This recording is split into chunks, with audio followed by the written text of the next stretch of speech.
আজ কাঁথি শহরের খড়গপুর বাইপাস থেকে কাঁথি 1 নম্বর ব্লক তৃণমূল কংগ্রেসের পক্ষ থেকে চাকরিহারা শিক্ষকদের চাকরি ফিরিয়ে দেওয়ার দাবিতে মিছিল করেন কাঁথি শহর তৃণমূল কংগ্রেসের সভাপতি হরিশ সাধন দাস অধিকারী ও কাঁথি শহর যুব তৃণমূলের সভাপতি সুরজিৎ নায়ক ও অন্যান্য নেতৃত্বরা।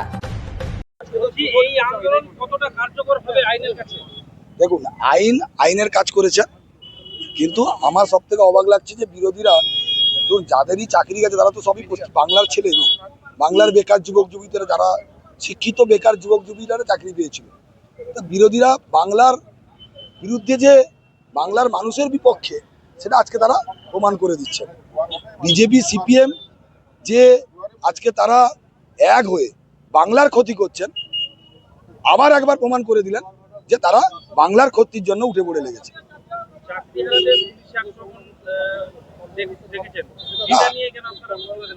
না না, দেখুন, চাকরি হারাদের না, কিছু কিছু মানুষ পুলিশকেও মারধর করেছে, সেখানে আইন শৃঙ্খলাকে ঠিক রাখতে গিয়ে হয়তো পুলিশ বাধা দিয়েছে, কিন্তু ইন্টেনশনালি পুলিশ কোনোদিন কোনো শিক্ষিত যারা সমাজের শিক্ষক তাদের উপর কেউ আশা করি কেন পুলিশ মারবে বলে এটা আমার মনে হয় না।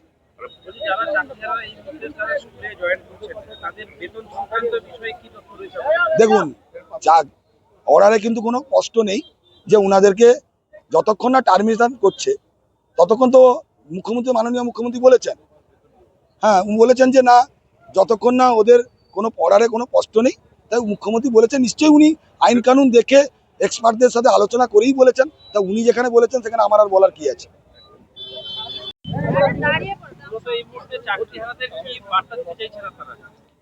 আজকে মাননীয় মুখ্যমন্ত্রী এবং সঙ্গে সঙ্গে আমার দলের সভাপতি সুব্রত বক্সী উনি নির্দেশ দিয়েছেন এবং বলেছেন যে চাকরি হারাদের পক্ষে আমাদের দল আছে।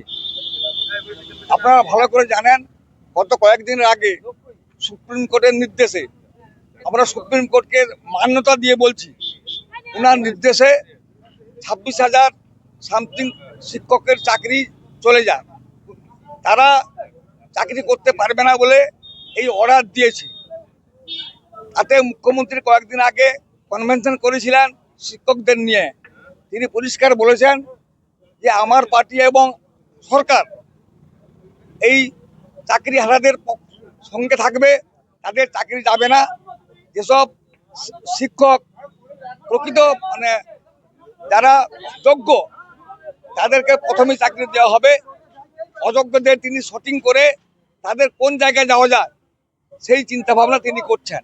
এবং গতকাল আমাদের ব্রাত্য বসু, আমাদের শিক্ষামন্ত্রী, তিনি পরিষ্কার জানিয়ে দিয়েছেন যে সরকার চাকরিহারাদের পক্ষে আছে এবং ওদের বেতন বন্ধ হবে না, বেতন চালু থাকবে, এই কথা তিনি পরিষ্কার বলে দিয়েছেন। তবে আমরা দেখতে পাচ্ছি গতকাল বা আজকে যে আংশিক কিছু শিক্ষক তারা বিরোধীদের মদতে, সিপিএম বা বিজেপি ওদের মদতে আজকে ভাঙচুর করছে, গন্ডগোল করছে, সরকারকে হেনস্থ করার চেষ্টা করছে। ওরা ভেবে নিয়েছে এই ইস্যু তৈরি করে দিয়ে এরা গভর্নমেন্টে আসবে, 26 সালে মুখ্যমন্ত্রীকে থেকে সরিয়ে দিবে, তারা ক্ষমতা আসবে, এই চিন্তা ভাবনা করছে। আমি আপনাদের বললাম আরজি কর কাণ্ড দেখেছেন, এবার এটাও দেখছেন, বিরোধীদের ভূমিকাও জানেন। বিরোধীরা এক ঝুড়ি মাটি যখন কোনো জায়গায় ফেলে না, এই জায়গায় ওরা আছে। আমি মনে করি যে এই ইস্যুকে কেন্দ্র করে বিরোধীরা লাভবান হতে পারবে না। আমরা শিক্ষকদের পাশে আছি। যেখানে সুপ্রিম কোর্টের নির্দেশ রয়েছে সেখানে রাজ্যের মুখ্যমন্ত্রীর মুখের কথায় কি করে শিক্ষকরা স্কুলে জয়েন করবেন? দেখুন, মাননীয় মুখ্যমন্ত্রীর নৈতিক দায়িত্ব আছে, তিনি একজন মুখ্যমন্ত্রী, তার কিছু ক্ষমতাও আছে।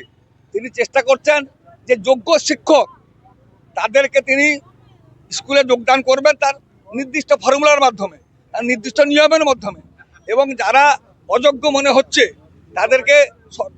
তাদেরকে তিনি অন্য চিন্তা ভাবনা করে তাদের একজোর করবেন, তাদেরকে অন্য ছাড়া করবেন না বা তাদেরকে স্কুল ছাড়া করাবেন না। এবং তিনি প্রত্যেককে বলেছেন স্কুলে জয়েন করতে, স্কুল চালাক, এবং সেটা করার জন্য তিনি আহ্বান জানিয়েছেন। এবং তাই আজকে তিনি প্রত্যেকটা ব্লকে টাউনে সব জায়গায় মিছিল করবার আহ্বান জানিয়েছেন, কারণ বিরোধীরা যে চক্রান্ত করছে তার বিরুদ্ধে সোচ্চার হতে তিনি বলেছেন আমার দলকে।